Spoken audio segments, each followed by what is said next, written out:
I couldn't bear the prospect of being burdened with a woman sporting a belly resembling a monstrous entity, forcing me to raise the child on my own while enduring the sight of her swollen 9-month pregnant belly. His eyes exuded contempt, and a sly smile spread across his lips, anticipating this inevitable day. Despite foreseeing such an incident, I promptly retreated to my room, returning with a document in hand. I bluntly presented the prepared divorce papers before Anton. He contorted his face in disbelief, exclaiming, "What the hell? What's this all of a sudden?" "Well, it was your idea. Now sign it quickly." "I'll submit it tomorrow," I challenged him. His face rapidly turned red as my provocative words stung him. "Watch closely. I'll make you regret how you've treated and looked down on me all this time," I declared. "My name is Helen. I'm a 26-year-old housewife. Until 2 years ago, I worked for a mobile company. I met Anton Cade, my boss at the workplace, when I was 24. It didn't take us long to fall in love and get married. Anton, 3 years my senior, was very dependable, especially when teaching me the ropes at work as a newcomer to the department who didn't know her way around. I couldn't express how grateful I was for Anton's precise instructions as he taught me about work. We became friends and frequently went out to dinner together. When he asked me out, I was over the moon, particularly because I had never dated anyone before. It's embarrassing and not something I share often, but being a cartoon enthusiast, I was always more interested in 2D characters than real-world men. However, seeing my high school and college classmates getting married one after another, I started to feel the pressure. When I fell in love with Anton, I secretly vowed it would be my first and last love. So when I began dating Anton and we got married a year later, I was completely elated. Anton was good-looking and popular among our female co-workers. I was proud to be his wife, and many congratulated us, saying, "Congratulations," or, "Though I'm jealous, I wish you happiness." I said, basking in unprecedented joy. I couldn't have imagined what lay ahead for us. "You're married to me now, so you'll quit your job, right?" I informed them yesterday, the day after we submitted our marriage registration. As we eagerly embarked on our new married life, Anton dropped a bombshell. "Obviously, I've always wanted my wife to focus solely on household matters. Don't worry, I can support both of us with my income," he stated. "But this is so sudden. You never mentioned this before," I replied. Anton had never brought up the idea of me quitting my job before our marriage. I had taken my current job based on my father's recommendation, and leaving without notice wouldn't be right. I wanted to explain this, but Anton's eyes silently pressured me, warning against pursuing the topic. Instinctively, I closed my mouth, unable to resist any longer. "I should have told you, but it's done. Starting tomorrow, you don't need to go to work. I'll handle the handover," Anton declared. The news about starting tomorrow was so abrupt that it left me feeling dizzy. However, Anton's words were resolute. As he had been my superior at work, I couldn't oppose him. Even though I had to leave my job without a proper farewell, I was determined to make our marriage work. Anton had entrusted me with household responsibilities, and I wanted to meet his expectations with utmost dedication. I worked hard at household chores, preparing meals, focusing on Anton's favorites. Although Anton ate without specific comments on the taste, I longed for a word of appreciation, especially after quitting my job and no longer being recognized by anyone. "Is my jacket clean? I have an important meeting tomorrow," I asked Anton one day. "Yes, of course," he replied, showing a domineering side with some old-fashioned views. Reminding myself of how fortunate I was to have married him, I took the initiative to meet his expectations. With no personal income, living normally meant relying on Anton. While our relationship often felt more like that of an employer and housemaid than a husband and wife, our marital life was generally smooth. However, one day, I fell ill and couldn't get out of bed, feeling lethargic. I thought I would catch up on housework the next day. Anton entered the bedroom and angrily asked, "What are you doing? Get up and make some food," as he kicked the blanket I was under. "I'm sorry. I'm feeling unwell today. Can you manage something for yourself?" I explained, hoping for understanding. Instead of nodding or consoling me, Anton frowned and said, "You don't work, yet you're lying down just because you feel a bit sick? Pathetic. Get up," kicking me again. In disbelief, I got up from the bed. It was unthinkable that he would demand housework from his sick wife. I had never imagined he would be like this before we married. Perhaps it was my fault for not seeing it, but it was too much. I found myself doing chores while tears streamed down my face. Several days passed, and my health showed no signs of improvement. It was then that I realized I had missed my period. Panicking, I rushed to the drugstore to buy a pregnancy test. Upon trying it, the result was positive. Overjoyed, tears flowed naturally, and I decided to share the news with Anton when he returned from work, lifting my spirits instantly. The day Anton returned home after midnight was the day I had chosen to share the news. However, the moment he entered, the smell of alcohol made me nauseous. His face was flushed, and he staggered as he walked. It was surprising how much he had drunk, especially without notifying me in advance, even though I had prepared dinner. I wanted to share the news of my pregnancy with Anton, but more than that, I wanted to do it quickly. My excited emotions surged, and I shared the news with my intoxicated husband. "Yes, I haven't been to the doctor yet, so it's not confirmed," I began, eager to convey our happiness. However, Anton's face darkened as he responded, "A child? What have you done?" His characteristically grim tone was unlike anything I'd ever heard before. "Ha! I don't want a child. Damn, this is the worst. If you're going to have it, raise it yourself." His harsh words shocked me. He rudely stripped off his clothes and headed to the bathroom. It was unbelievable. I couldn't fathom why he would make such irresponsible comments about our baby instead of being happy for us. The happiness I had felt just moments ago was immediately replaced with deep sorrow. Why would he say such things? He had never mentioned not wanting children before. We hadn't even been using contraception, so I naturally thought we both wanted children. As I hung Anton's jacket and was about to take his shirt to the washroom, I noticed something else. "What's this?" A piece of paper had emerged from the pocket of the dress shirt. Immediately, I could tell it was a receipt due to its texture. At first, I thought it was just a receipt from tonight's gathering, and I was about to discard it, but then my eyes caught the name of the establishment. "Is this a motel?" My hand holding the receipt trembled, and I could tell from the name that it was indeed a motel. The shock of this discovery weighed heavily on my heart. Why doesn't Anton love me? Isn't marriage supposed to be between two people who love each other, especially since we've only been married for just over a year? How could this be? I had been lost in imaginary romances for years, never truly engaging in a real relationship. I couldn't immediately accept this harsh reality.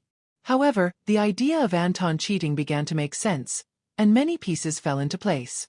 Had Anton been using me from the very beginning of our marriage? Was he genuinely in love with the person he was cheating with while I was merely a convenient servant? All these doubts swirled within me. Was that the reason he reacted so harshly when he learned of my pregnancy? As I grappled with these thoughts, nausea set in, and I became convinced that something was amiss. Yes, there's no doubt now. Perhaps the reason he drove me out of the company was that his mistress worked there. It seemed like everything was beginning to make sense, as if he had married me for stability and not love. The line between reality and my imagination became blurry. Still, there was no denying the heartless words he had thrown at me after learning about my pregnancy. That day, I decided to gather evidence of Anton's infidelity. From then on, his cold behavior towards me was undeniable. It was as if he couldn't forgive me for becoming pregnant. Despite knowing that I was suffering from morning sickness, he would deliberately eat smelly foods near me and nitpick my housework, forcing me to redo tasks. My pregnant body had to endure a lot, and my heart was heavy. Despite this, I continued to investigate his affair. Anton never parted from his cell phone, even taking it with him to the bathroom, making it impossible for me to sneak a peek. When I secretly entered Anton's room, it was neat and tidy, with nothing incriminating in sight. He was meticulous at work, and his desk was always in perfect order. I realized that it would be challenging to catch him off guard directly. I frequently checked Anton's pockets for possible evidence, such as receipts. However, my investigation was proving to be difficult. The thought of hiring a detective crossed my mind, but I didn't have the money for such an endeavor. I was deep in thought, mulling over my situation, when I received an unexpected phone call. It was my father, who rarely reached out to me. I wondered about the reason for his call. "Hello, it's me, your dad. How are you?" he inquired. Surprised by his call, considering his busy schedule, I asked, "Dad, what's going on? Aren't you busy with work?" "My employees have been doing well, So I'm not that busy, he explained. My father, the CEO of a company in Canada, had always been a workaholic. I didn't have many childhood memories of playing with him, but I respected his dedication to his job. His unexpected call left me curious about the purpose. So, what's happening? I inquired. As I waited for his response, my father proceeded to reveal a shocking truth. Is that really true? I asked in disbelief. Yes, he's not the type to lie. I want you to believe me, my father reassured me. Initially in shock and unable to respond, as the pieces of the puzzle fell into place, I felt a sense of relief. Thank you, Dad. I'll do my best, I told him with gratitude before hanging up the phone. My research was finally paying off, and I couldn't help but feel elated. However, the newfound knowledge also stirred up feelings of anger and frustration due to the ongoing tension between Anton and me. Anton continued to be distant, even though I was pregnant. Each time he acted this way, I harbored a deep hatred towards him. Months passed, and our relationship remained strained. Eventually, an event occurred that shattered our life. At 9 months pregnant, I was always cautious around Anton, living in a state of constant apprehension. I tried to avoid crossing paths with him, leading a quiet and stifled life. One day, I served dinner as usual, and when Anton returned home, we sat at the dining table. As I quietly ate, Anton suddenly slammed his fork down. What is this?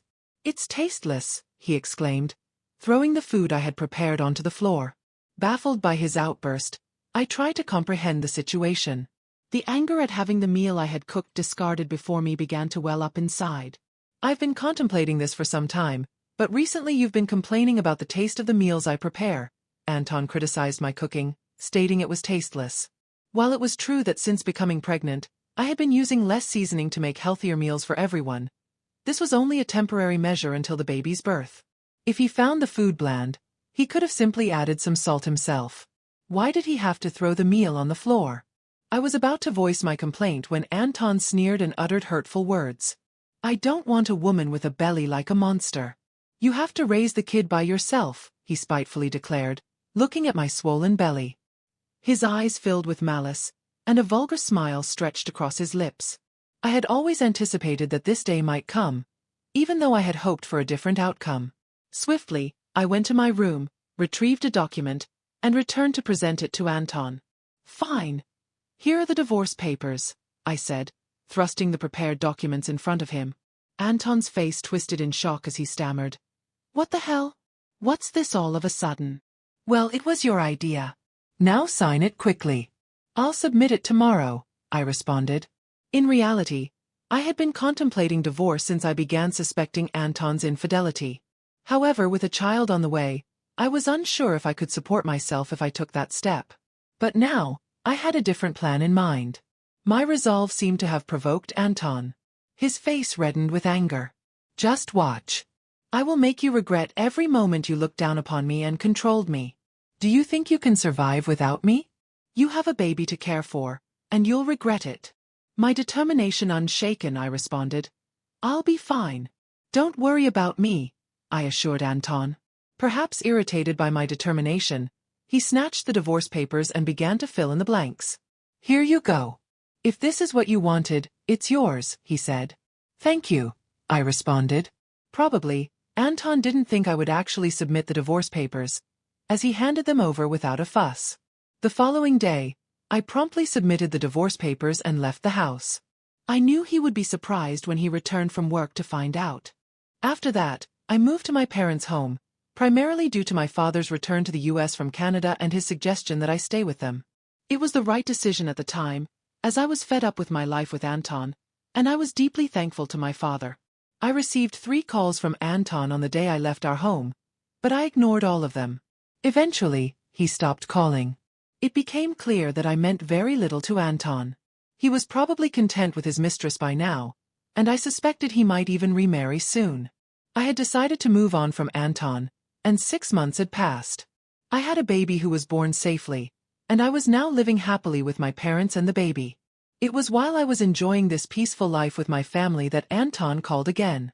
I ignored his calls at first, but after several persistent attempts, I had no choice but to answer. Hello, what do you want now? I said, wary of his tone. Hey, what's going on? Why were you on that show? And since when were you the daughter of a CEO with assets worth millions of dollars? I never knew that. Anton's voice boomed with surprise and anger. It turned out that Anton had seen a TV show that was broadcasted after I returned to my family home. I had received a request from a TV station after returning to my family's home, thanks to my father's role as the CEO of a renowned global tech company. The show featured the lavish lifestyle of the CEO's family. Producers had come to our house and filmed the lifestyle of my father's family. During the TV show interview, they discussed our family's wealth, mentioning a rough estimate of $10 million. I never imagined Anton would see that show, but the power of television is truly something. Oh, by the way, I didn't tell you that I have an asset of $33 million due to an advance inheritance. That's why I was able to divorce you. Yes, my father informed me about the inheritance, which gave me the confidence to live comfortably even after divorcing Anton. Upon hearing this, Anton's reaction was immediate, and he was furious.